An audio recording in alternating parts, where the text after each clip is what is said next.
Welcome everyone. Our topic is measurement of length. We can measure the length of the thing by two methods, that is direct method and indirect method. In the direct method, this method we will use when we have to find the length of a particular thing and the 2 points are known and reachable. If these 2 points are reachable, we will use direct method. Suppose we have to find the length of this marker. So this point and this point is in our reach, we will use direct method. So any measuring instrument, we can find the length of this marker. But if in some case, if you don't know about the another point where it is, if you know the direct know the point, but it is not in your reach, then what will you do? You will use indirect method. In this method, the other point is not in our reach. Like we have to find the height of a mountain. The normal point, the base point is in our reach, but the top is not in our reach. Then we will use indirect method. In this indirect method, we have two methods. Like first, in this method, we will use the phenomena of reflection and use the formula distance is equal to velocity into time. And another method is trigonometric method. In this method, we will use, like we have to find the distance of far away mountain and we are at the different hill, and we will use the sound wave and stop our clock and start our clock, and we will note the time of coming the echo. After some time we will get the echo and we will note this time. So if we know the time and know the velocity of sound wave, we will come to know about the distance. In this method, we can use the light wave also in spite of sound wave, but in that case the light wave having the speed very much high, so we will not be able to count the time in that case. As soon as we start emitting the light, and it will reflect back, so we will not be able to count the time in that case. So we will use this, and this method we will also use to find the depth of the sea. Like if ship is here and it is emitting the sound wave, or you can say ultrasonic wave or some other wave, because sound wave having low frequency, so we will use another wave. So this is going downwards and coming back from here, we will note the time and we know the velocity, so we will come to know about the distance. And it moves here, and we saw that the time is less, means it is reflected back and reflected back from some here point. It means if this is the base of the sea and it is going back fast, it means here is something, submarine or some sea animal, something. So we will come to know about that by this method. Another method is trigonometric method. In this method, we will use the parallax method. So before starting the parallax method, that is very important, we have to know about the parallax. What is parallax? It is the apparent shift in the position of an object with respect to another when we shift our eye sidewise. In this method, what we see that, like we have to see this marker, like first by left eye and then by right eye. You can do this activity by your own, and you will come to know, you will see that there is a shift of this image of the image of this pen. So what is this exactly? It is parallax. Now we will see what is exactly the parallax method and how will we use the parallax method to find the large distance. To find the large distance, as I have already told you, we have two methods. That is method in which we use the method of reflection. Just now I have told about that, and method of trigonometry. That is parallax method.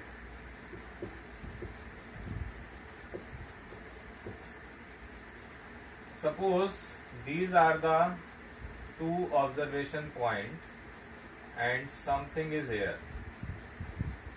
So we will join this.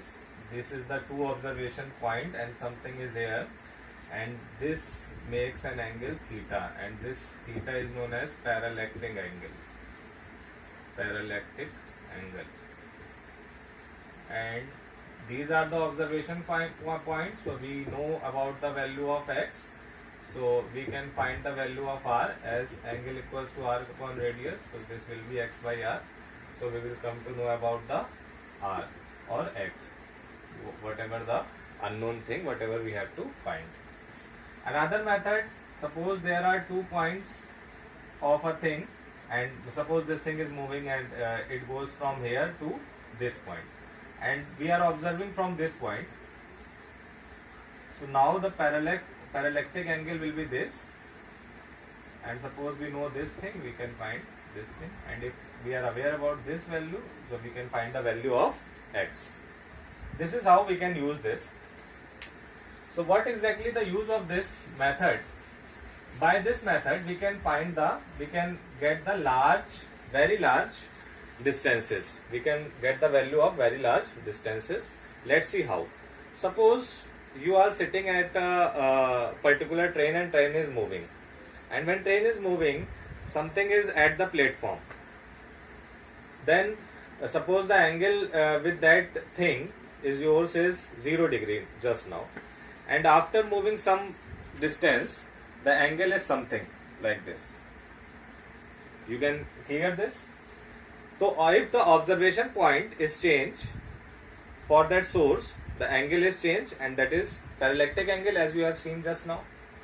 But if we talk about the moon or something, moon or sun something, and we are sitting at the train and we are talking about the moon, so just after 1 hour, just after half an hour, is there any change in the shift of the position of the sun or moon? I think there is no change. So what does it mean? That suppose here is sun and we are here. After 1 hour, and the distance from sun and r is 1000 kilometer, or any planet, distance from any planet from the observation point from us. So it is 1000 kilometer and we move 100 meter. So is there any change of the angle with respect to this? As you know, the value of this thing is very large and the distance this is small as compared to this. So we will say that this angle will be very small, and what is the mean of that this angle will be very small? So we can say these lines will be parallel. In that case, when things are very far away distance from us, we will use this method to find the distance of moon or distance of nearby star. How can we find this? Suppose this is the position, as we know that here is sun and earth moves around the sun in an elliptical orbit, makes an ellipse, but we will consider it like a circle. So suppose it is moving from here to here, and we know there's this much distance is covered in 6 months, as earth revolves around the sun and completes its evolution in 1 year. So this much distance it will cover in 6 months, and the distance from sun and earth we know that is 1 astronomical unit. Suppose this is the nearby star or moon, so we join this and this, and this angle is theta, and we know this value. Suppose this value is x, as this is 1 astronomical unit, so you can find this value of x. So the formula is angle equals to arc upon radius, that is x upon this distance. Suppose this distance is r, So theta equals to x upon r, and we can get the value of r, so it will be x upon theta. This looks very simple, but the problem is how can we find the value of theta? It is our big problem. So we will solve this query by the method, by the concept we have just seen earlier. That is, the rays comes from the far away star, that is parallel.